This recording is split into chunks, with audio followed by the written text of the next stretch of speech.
Selamat siang. Salam sejahtera dalam kasih Tuhan kita, Yesus Kristus. Puji Tuhan, saudara-saudaraku. Ada sukacita di dalam Tuhan. Haleluya. Happy New Year. Hari ini kita boleh menapaki hidup di tahun 2026. Hari ini hari Kamis tanggal 1 Januari tahun 2026. Tadi malam saya menulis suatu status Ebenezer. Sampai di sini Tuhan menolong. Hanya itu yang saya katakan kepada Tuhan melalui sosmed saya, akun saya. Karena terlalu banyak kata-kata yang kalau saya mau katakan terlalu banyak. Bagaimana kasih dan sayang Tuhan, penyertaan Tuhan jadi bagian kehidupan kita. Dan saya percaya Bapak Ibu dan saudara-saudari semua yang menonton khotbah ini, kita semua meninggalkan tahun yang lama dengan penuh ucapan syukur kepada Tuhan. Dan memasuki tahun ini pun, kita juga tetap selalu ingin mengucap syukur di dalam Tuhan. Ya, saudara-saudaraku, hari ini saya ingin menyampaikan firman Tuhan dengan tema mempersembahkan hidup untuk Tuhan. Ya, mempersembahkan hidup untuk Tuhan. Dan ayat firman Tuhannya saya ambil di dalam 1 Korintus pasal 15 ayat 50 sampai ayat 58. Saudara-saudaraku, ayat 58 ini adalah ayat emas kita untuk di sepanjang tahun ini. Ya, kalau ayat emas kita di tahun 2025, 1 Tesalonika pasal 5 ayat 16, 17 sampai 18, dan untuk sepanjang tahun 2026 ini ayat emas gereja kita adalah 1 Korintus pasal 15 ayat yang ke-58. Ya, ini sudah saya Tuhan taruh di hati saya, walaupun saya percaya saudara-saudaraku banyak sekali ayat firman Tuhan yang menjadi satu pegangan kekuatan dalam kehidupan kita. Tetapi ini ayat yang membuat saya termotivasi untuk bekerja dengan lebih giat dan lebih sungguh-sungguh di dalam Tuhan. Haleluya. Dan saudara, mari saya mengajak kita semua untuk bangkit berdiri. Kita akan membaca 1 Korintus pasal 15 ayat 50 sampai ayat 58. Nanti ayat 58-nya kita baca bersama-sama. Saya lebih dahulu ayat yang ke-50. Saudara-saudara, inilah yang hendak kukatakan kepadamu, yaitu bahwa daging dan darah tidak mendapat bagian dalam kerajaan Allah, dan bahwa yang binasa tidak mendapat bagian dalam apa yang tidak binasa. Sesungguhnya aku menyatakan kepadamu suatu rahasia. Kita tidak akan mati semuanya, tetapi kita semuanya akan diubah. Dalam sekejap mata, pada waktu bunyi nafiri yang terakhir, sebab nafiri akan berbunyi dan orang-orang mati akan dibangkitkan dalam keadaan yang tidak dapat binasa, dan kita semua akan diubah. Karena yang dapat binasa ini harus mengalahkan yang tidak dapat binasa, dan yang dapat mati ini harus mengalahkan yang tidak dapat mati. Dan sesudah yang dapat binasa ini mengenakan yang tidak dapat binasa, dan yang dapat mati ini mengenakan yang tidak dapat mati, maka akan genaplah firman Tuhan yang tertulis, maut telah ditelan dalam kemenangan. Hai maut, di manakah kemenanganmu? Hai maut, di manakah sengatmu? Sengat maut ialah dosa, dan kuasa dosa ialah hukum Taurat. Tetapi syukur kepada Allah yang telah memberikan kepada kita kemenangan oleh Yesus Kristus Tuhan kita. Mari kita membaca ayat firman Tuhan ayat 58 ini bersama-sama, 2, 3. Karena itu saudara-saudaraku yang kekasih, berdirilah teguh, jangan goyah, dan giatlah selalu dalam pekerjaan Tuhan, sebab kamu tahu bahwa dalam persekutuan dengan Tuhan, jerih payahmu tidak sia-sia. Katakan amin. Silakan duduk saudara-saudara. Saudara, waktu saya mempersiapkan khotbah ini dengan tema mempersembahkan hidup untuk Tuhan, saya kaget saudaraku. Ada satu tulisan di handphone yang sudah cukup lama saya simpan.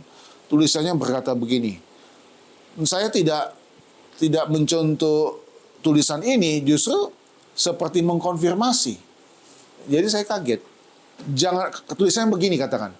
Jangan puas berapa orang yang datang ke gereja, tetapi pertanyakanlah. Kata pertanyakanlah ini ditulis di sini dengan huruf besar semua. Pertanyakanlah berapa orang yang serius beribadah dan mempersembahkan hidupnya bagi Tuhan. Saya ulangi kalimatnya ya saudaraku ya. Jangan puas berapa orang yang datang ke gereja, tetapi pertanyakanlah berapa orang yang serius beribadah dan mempersembahkan hidupnya bagi Tuhan. Jadi saya merasa, Tuhan terima kasih, ini tulisan yang saya kutip sosial media, saya sudah simpan cukup lama, dan saya tidak mencontoh judulnya. Judulnya memang sudah ada Tuhan taruh di hatinya. Kok sama ya, mempersembahkan hidupnya bagi Tuhan. Pertanyakanlah berapa orang yang serius beribadah dan mempersembahkan hidupnya bagi Tuhan. Ya, nah saudara, judulnya mempersembahkan hidup untuk Tuhan. Anugerah Allah yang membawa saya, membawa istri saya, membawa Bapak David, Bapak Edward, dan semua orang yang kita kasihi memasuki tahun 2026 ini. Ya, firman Tuhan ini, saudara-saudaraku, mengajak seluruh hidup kita untuk mempersiapkan diri dengan sebaik mungkin, semaksimal mungkin untuk menghadapi kehidupan di akhir zaman. Kalau tadi saudara baca ada kata bunyi nafiri. Ini konteksnya adalah tentang kebangkitan tubuh, yaitu kebangkitan orang-orang percaya di akhir zaman. Ya. Ini 1 Korintus 15 ini memang panjang saudara-saudaraku, ada 58 ayat. Ya, Lembaga Alkitab Indonesia kasih 3 perikop. Kebangkitan Kristus, kebangkitan kita, dan kebangkitan tubuh. Dan kebangkitan tubuh ini bicara di situasi di saat Tuhan Yesus datang. Nah saudara, saya ingin mengajak kita semua membuka lembaran hidup kita yang baru di tahun 2026 ini dengan satu pertanyaan yang tadi sudah saya boleh baca. Apakah kita serius beribadah? Apakah kita serius untuk mempersembahkan hidup kita bagi Tuhan?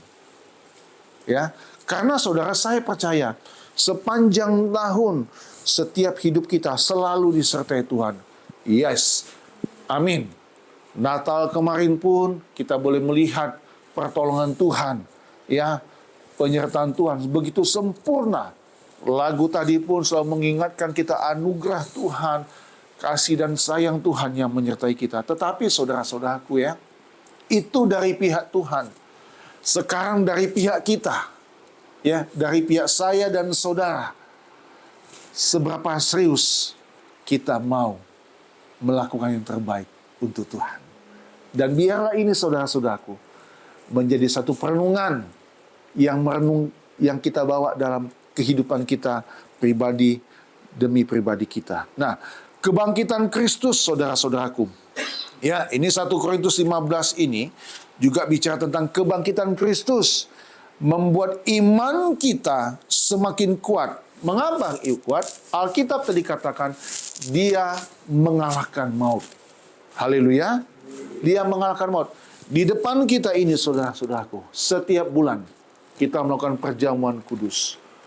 Kita tidak memandangnya dengan mata jasmani kita, tapi melihatnya dengan mata rohani kita. Inilah bukti atau hasil dari pengorbanan Kristus Yesus di Bukit Kalvari buat saya dan saudara. Dan itu dimulai di Palungan, di Bethlehem. Kemudian puncaknya di Bukit Kalvari. Tanggal 25 Desember sudah saya singgung itu semua. Tapi poin yang penting sebelum saya masuk pada 2 hal pagi ini, siang ini, adalah kalau Tuhan sudah melakukan yang terbaik buat kita, sudahkah atau maukah kita melakukan yang terbaik buat Tuhan? Kalau saya melihat, mendengar secara jeli setiap kesaksian saudara-saudari semua tadi, ya, di situ poinnya adalah saudara pasti mengucap syukur, ya, untuk semua yang sudah Tuhan anugerahkan dalam setiap kehidupan kita, ya. Dan itu patut, karena orang percaya, gaya hidup orang percaya adalah gaya hidup yang selalu mengucap syukur di dalam Tuhan, ya. Nah, sekarang bagian kita, saudaraku, ya, sebagai ayat emas kita sepanjang tahun ini, apakah kita mau bersedia serius untuk melakukan terbaik bagi Tuhan? Karena kita melihat Yesus mengalahkan maut, ya. Namun bukan berarti perjuangan Tuhan Yesus selesai di Kalvari, selesai juga perjuangan kita. Tidak. Tuhan Yesus sudah selesai, saudara, dengan misinya, dengan misi agung dan mulianya. Dimulai di kandang domba di Bethlehem, puncaknya waktu Yesus di Kalvari, dan disempurnakan dengan kebangkitan dan kenaikan Tuhan Yesus. Nah, sekarang bagian saya dan saudara. Saya tulis di sini, perjuangan untuk taat, perjuangan untuk setia, perjuangan untuk hidup kudus, dan perjuangan untuk hidup berkenan kepada Allah adalah perjuangan iman. Nah, tadi Bapak David mengucapkan ini, ada iman, perjuangan iman. Nah, itu luar biasa, ya. Semua karena perjuangan iman. Nah, saudara, memang semua itu dimulai dari iman kita percaya kepada Tuhan. Saya selalu katakan, kalau saudara memandang hidup ini dengan kacamata jasmani kita, maka kita bisa terbuai, kita bisa tertipu. Tapi kalau kita memandang segala sesuatu dalam hidup ini dengan kacamata iman, kita sadar bahwa dunia ini suatu saat memang akan hancur dan lenyap. Ya, nah, sekarang saudara-saudaraku, kita ingin melakukan yang terbaik bagi Tuhan. Saya kagum apa tadi juga Bapak Edward sampaikan, ya. Tuhan, tolong jangan ambil saya, ya, sebelum saya ingin membuktikan, ya, kepada dunia. Saya ingin membuktikan kepada sesama saya bahwa kuasa Tuhan di atas segala-galanya. Wow, itu perjuangan iman loh, saudara-saudaraku, ya. Saya juga salut Bapak David dalam kesetiaan, tetap selalu mengiring Tuhan, kondisi keadaan apapun. Saya mau berkata, tidak boleh berhenti perjuangan itu, saudara-saudaraku. Mengapa? Kalau Yesus berhenti hanya di Bethlehem, maka semua itu tidak akan berarti apa-apa. Saya kasih buktinya apa? Di 1 Korintus 15 ini, tolong dibacakan. 1 Korintus 15, tolong dibacakan ya Pak David. Tolong dibacakan ayat 14 dan ayat 17. 1 Korintus 15, ayat 14 dan ayat 17. 1 Korintus 16 ayat 14 dan 17. 14 dan 17. 17. Tetapi andai kata Kristus tidak dibangkitkan, maka sia-sialah pemberitaan kami, Iya. dan sia-sialah juga kepercayaan kami. 17. Ayat 17, dan jika Kristus tidak dibangkitkan, maka sia-sialah kepercayaan kamu, dan kamu masih hidup dalam dosamu. Iya, saudara, ini jelas. Jadi, iman kita itu benar-benar harus tertuju kepada Tuhan. Karena kalau perjuangan Yesus hanya sampai di Bethlehem, dia tidak mati dan tidak dibangkitkan, maka sia-sialah seluruh kepercayaan kita kepada Tuhan. Nah, tadi saya bilang, kalau kita melihat tubuh dan darah Kristus yang ada di hadapan kita, kita diingatkan bahwa perjuangan Tuhan adalah perjuangan yang sungguh luar biasa. Dan perjuangan ini tidak boleh kita sia-siakan dengan hidup sesuka-suka kita. Oleh karena itu, di awal tadi saya sudah katakan kepada kita semua, saudara-saudaraku, ayo Saya mengajak kita semua, pertanyakan seberapa serius kita beribadah dan mempersembahkan hidup kita kepada Tuhan. Sampai sini saudara bisa mengerti? Ya, haleluya. Iya. Saudara, saya berterima kasih buat saudara-saudara yang tidak melihat dengan kuantiti, tapi saudara melihat dengan kualitas. Itulah iman. Ya. Itulah iman. Alkitab katakan, iman sebesar apa? Saudaraku bisa memindahkan gunung? Iman sebesar biji apa? Sesawi. Itu iman yang besar. Tapi iman yang sejati, ya, iman yang sejati, dia tetap percaya kepada Tuhan, sekalipun gunung itu tidak berpindah. Ya, gunung bisa berpindah. Itulah iman yang sebesar biji sesawi. Tapi kalau gunung tidak berpindah, kita tetap percaya kepada Tuhan. Itulah iman yang sejati. Haleluya, saudaraku. Nah, tadi saya katakan, perjuangan untuk taat, perjuangan untuk setia, perjuangan untuk hidup kudus, dan perjuangan untuk hidup berkenan kepada Allah. Itu adalah perjuangan iman. Haleluya. Kalau saya boleh mengajak saudara untuk membuka Ibrani pasal 12. Mari buka sebentar. Tolong dibacakan Ibrani pasal yang ke-12. Tolong Pak David bacakan ayat yang pertama dan ayat yang kedua. Ibrani 12 ayat pertama dan yang kedua. Ibrani 12 ayat yang pertama dan kedua. Nasihat supaya bertekun dalam iman. Karena kita mempunyai banyak saksi, bagaikan awan yang mengelilingi kita. Marilah kita menanggalkan semua beban dan dosa yang begitu merintangi kita, dan berlomba dengan tekun dalam perlombaan yang diwajibkan bagi kita. Berlomba dengan apa? Tekun dalam perlombaan yang apa? Diwajibkan bagi saya dan saudara. Ayat 2. Marilah kita melakukannya dengan mata yang tertuju kepada Yesus, Yes. yang memimpin kita dalam iman. Ini dia. Dan yang yang membawa membawa iman kita itu kepada kesempurnaan, yang dengan mengabaikan kehinaan, tekun memikul salib, ganti sukacita yang disediakan bagi Dia, yang sekarang duduk di sebelah kanan tata. Saudara, Tuhan Yesus sudah tekun menanggung salib sampai di Bukit Golgota.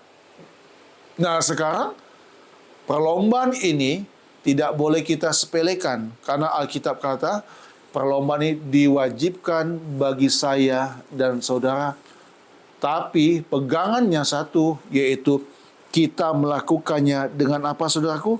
Dengan mata yang tertuju kepada siapa? Kepada Yesus. Jadi ini yang tadi saya bilang, saudara-saudara, betul nggak? Saya percaya nih, Om Edward, pelayanan pasti bubar kalau tidak melakukan dengan mata tertuju kepada Yesus. Benar, ya kan? Bertemu dengan orang yang mungkin tidak kita sukai, ya, menyebalkan kita, mengecewakan kita, sama kayak pada, betul kan? Kalau melihat pekerjaan kayak begini, kalau tidak melakukan dengan mata yang tertuju kepada Tuhan, aduh, ngapain kayak begini? Meninggalkan keluarga. Tapi kita lakukan itu semua karena kita tahu, saudaraku, inilah kepercayaan yang Tuhan sudah kasih kepada saya dan saudara, ya kan? Begitu juga di tempat ini, saudaraku. Sejak 2006 kita pelayanan. Sudah masuk tahun sekarang, udah berarti sudah 20 tahun. Bisa bubar ini dari dulu. Ya kan? Kalau tidak makanya hanya kepada Yesus. Nah, ini yang membuat saya tuh selalu semangat di dalam Tuhan. Saya mampukan.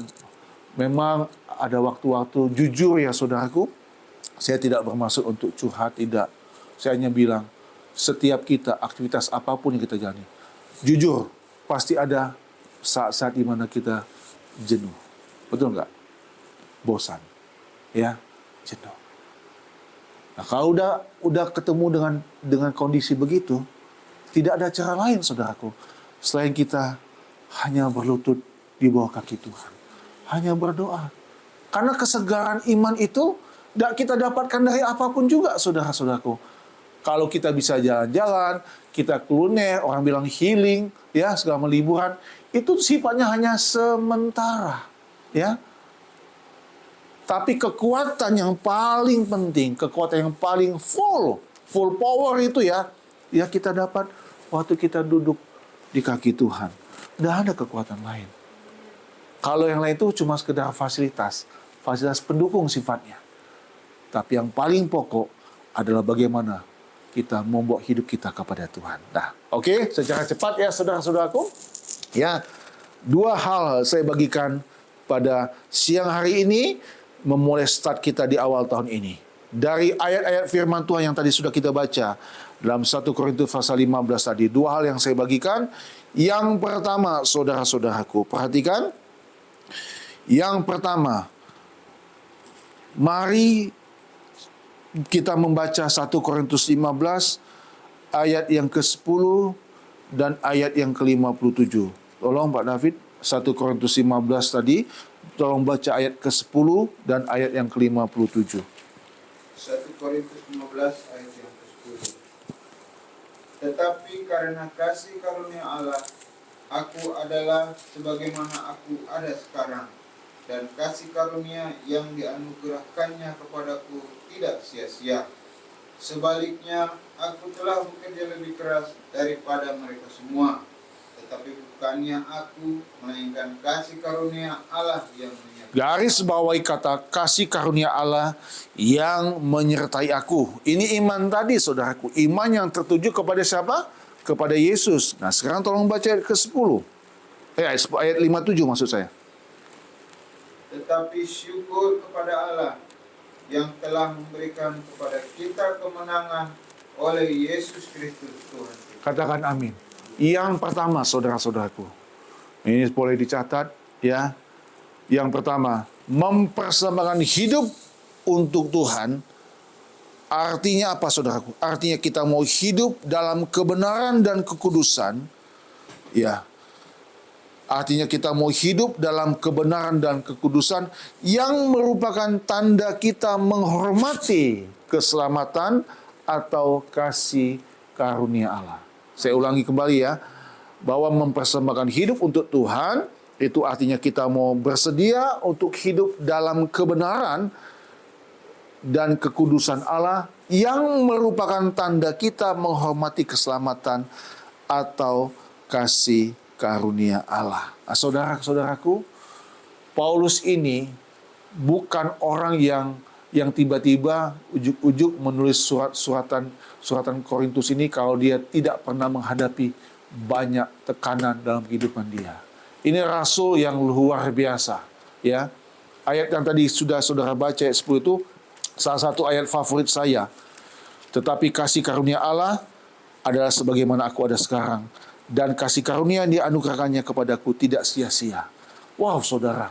Ini orang yang jujur, orang yang benar-benar dia menghormati dengan cara yang pantas, cara yang patut, dengan cara yang layak.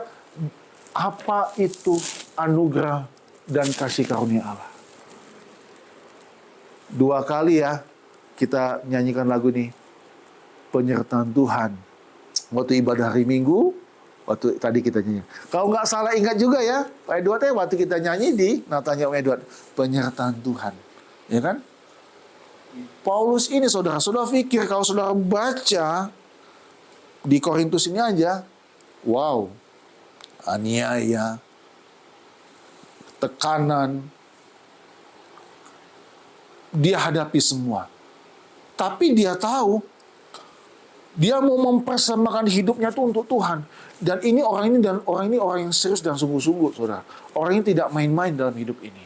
Dan saya sebagai gembala sidang, sebagai hamba Tuhan, ingin berkata kepada kita semua di tempat ini, saudara, dengan cara kita, dengan sikap kita, dengan gaya kita, ya kita ada yang suka bercanda, ada yang serius, tapi biarlah itu semua membawa kita untuk mau hidup dalam kebenaran dan kekudusan kepada Tuhan, karena tanda kita menghormati keselamatan atau tanda kita menghormati kasih karunia Allah.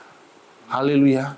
Saudara, sejujurnya ya, kalau di hadapan kita ini, kita lihat tubuh darah Tuhan, orang melihatnya biasa saja. Tapi itu tadi saudaraku, kita mau melihatnya dengan mata iman. Inilah bukti cinta kasih Tuhan Yesus yang luar biasa. Kalau tidak ada ini, Paulus tadi bilang apa, saudaraku? Sia-sia. Tidak ada guna.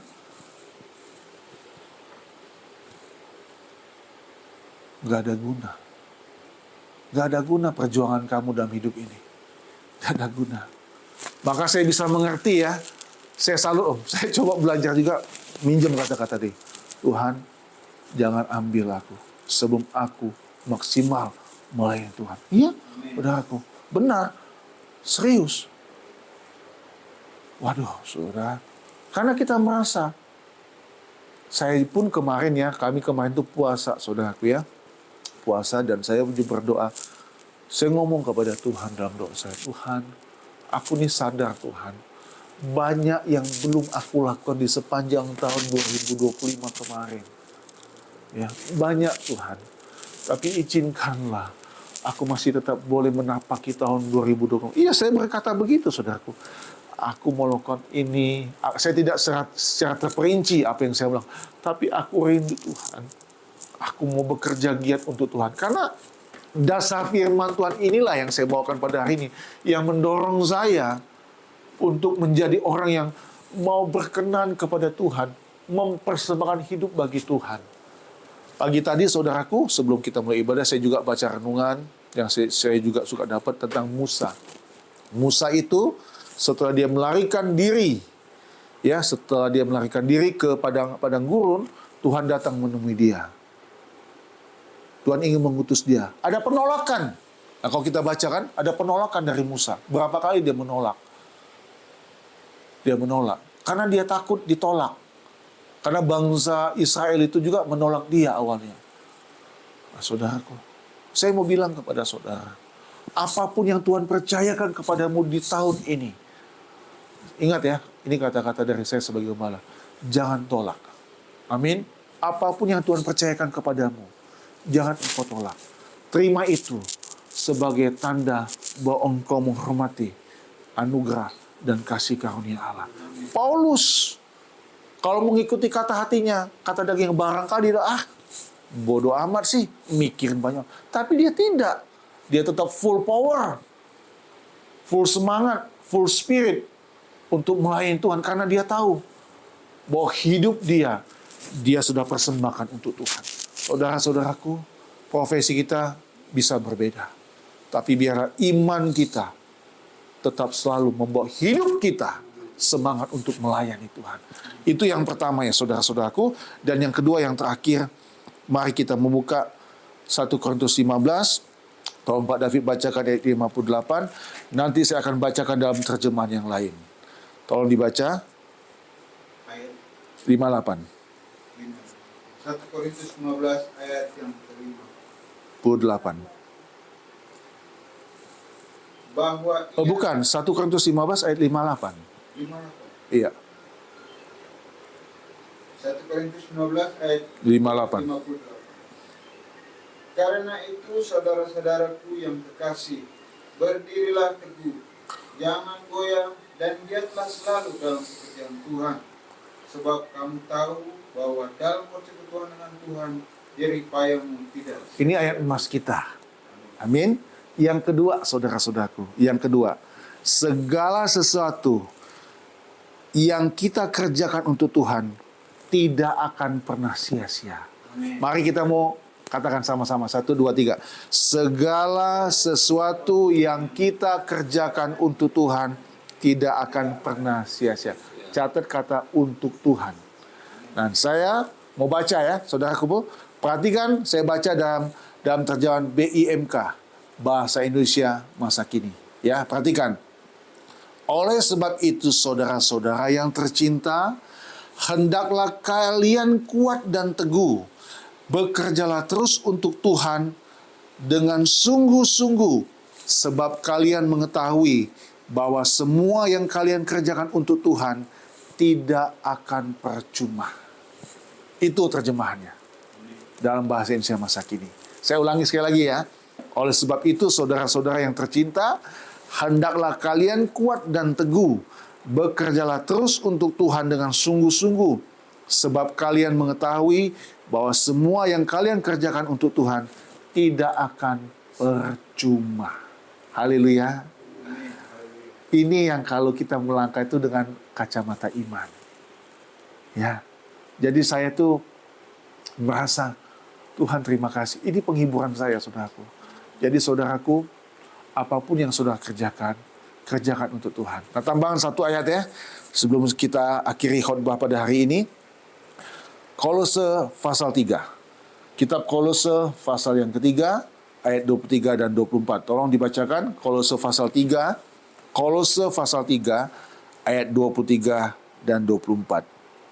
Kolose 3 ayat 23 sampai 24. Apapun juga yang kamu perbuat, perbuatlah dengan segenap hatimu seperti untuk Tuhan dan bukan untuk manusia. Amin. Kamu tahu bahwa dari Tuhanlah kamu akan menerima bagian yang ditentukan bagimu sebagai upah. Kristus adalah Tuhan dan kamu hamba-Nya. Katakan amin. Saudara, segala sesuatu yang kita kerjakan untuk Tuhan tidak akan pernah sia-sia. Contohnya tadi, dalam ayat 10. Rasul Paulus bekerja lebih keras, lebih giat. Ayo, semua kita di tahun baru 2022 ini bekerja dengan lebih keras, lebih semangat. Kita lakukan untuk Tuhan, bukan untuk manusia, untuk Tuhan. Dan manfaatnya untuk siapa? Ya untuk orang juga, untuk sesama kita. Haleluya, saudara-saudaraku. Jadi, sekarang kalau saya ajukan kembali pertanyaan yang sama, saya ulang kembali. Jangan puas berapa orang yang datang ke gereja, tetapi pertanyakanlah berapa orang yang serius beribadah dan mempersembahkan hidupnya bagi Tuhan. Saudara mau? Mau? Om Edward mau? Bapak David mau? Mau? Bu Gembala mau? Iya. Kita mau bekerja keras untuk Tuhan. Saya mengajak kita semua untuk melakukan yang terbaik untuk Tuhan Yesus. Hidup ini singkat dan semua akan berakhir.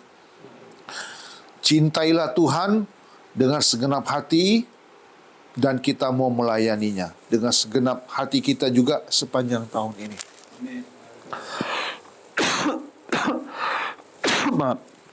Bahkan sampai selama-lamanya. Selamat tahun baru. Ya. Serius untuk Tuhan, jangan main-main untuk Tuhan. Ya. Ingat, ada bunyi nafiri yang nanti dibunyikan di hari terakhir. Tubuh kita ini akan diganti dengan tubuh kemuliaan Tuhan. Dan itu bisa terjadi kalau hidup kita, hidup yang serius untuk melayani Tuhan, untuk taat, setia, kudus, dan hidup berkenan kepada Allah, yang adalah perjuangan iman kita. Haleluya. Jangan kecil hati, saudara-saudaraku, dengan keadaan sekitar kita.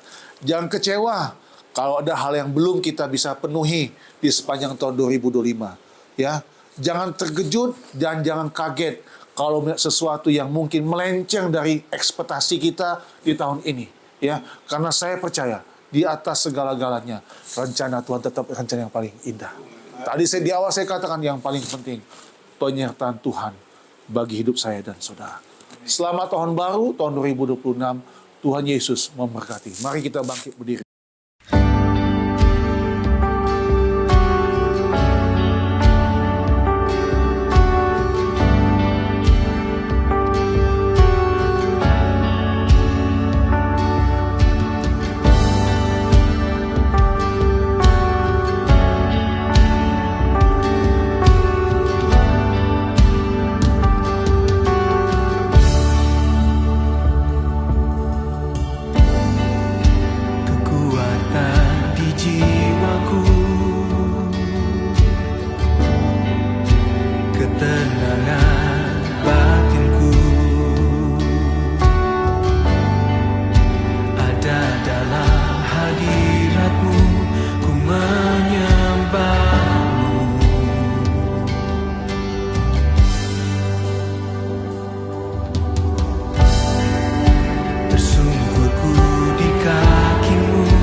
pikiranku, kehendak